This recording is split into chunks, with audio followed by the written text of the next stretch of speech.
V novomeškem zavodu Friderika Ireneja Barage je Igor Omerza predstavil svojo knjigo z naslovom Od Belce do Velikovca ali kako sem vzljubil bombo.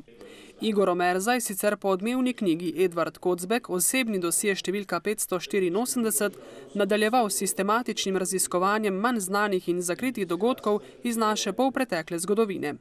Prvi del nove knjige opisuje osebno in politično življenje ter nasilno smrt emigranta Janeza Topliška, ki se je v začetku 60. let 20. stoletja namenil z orožjem zrušiti diktaturo v domovini in vzpostaviti samostojno Slovenijo. Drugi del analizira 13 bombnih atentatov na dvojezičnem Koroškem v obdobju med leti 1972 do 1979.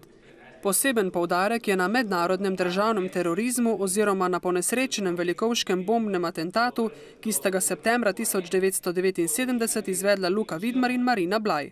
In kako se je razvila ideja za knjigo? Ker so odlikovali, ker je predsednik države odlikoval Ertla, Tomaža Ertla, bivšega načelnika UDBE, v času te velikovške bombe, me je začelo to zanimati in zaradi tega pravzaprav napisal drugi del te knjige. Prvi del knjige govori pa o nekem emigrantu Toplišku, sem na njega slučajno naletel v arhivih in sem potem obdelal njegovo tragično zgodbo.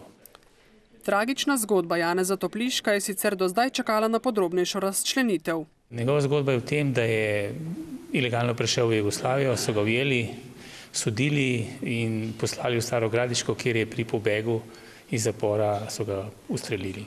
Nadaljevanje knjige se posveča specifični zgodbi Koroške v 70. letih prejšnjega stoletja. Drugi del pa govori o atentatih na avstrijskem Koroškem, o 13 atentatih v letih 72 do 79 in o najbolj znamenitem velikovškem atentatu, ki ga je organizirala slovenska UDBA. V samo 7 letih je bilo tako na Koroškem kar 13 bombnih napadov.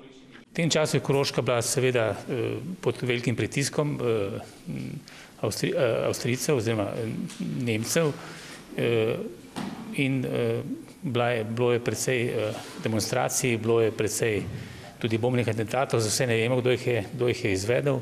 Skratka, situacija je bila zelo napeta. Največ poročanja, predvsem v avstrijskih medijih, pa je bilo namenjeno prav bombnemu napadu v Velikovcu. V knjigi je to obširno opisano, kdo je naredil atentat, katera so bila ozadja in kako je za njim stala jugoslovanska politika. In komu je knjiga pravzaprav namenjena? Knjiga je namenjena bralcem, ki jih zanima polpretekla zgodovina in tiste, bi rekel, zgodbe, ki so se odigravali in kako je deloval takratni režim do ljudi in pravzaprav je to pogled v neko doslej tajno zamolčano zgodovino.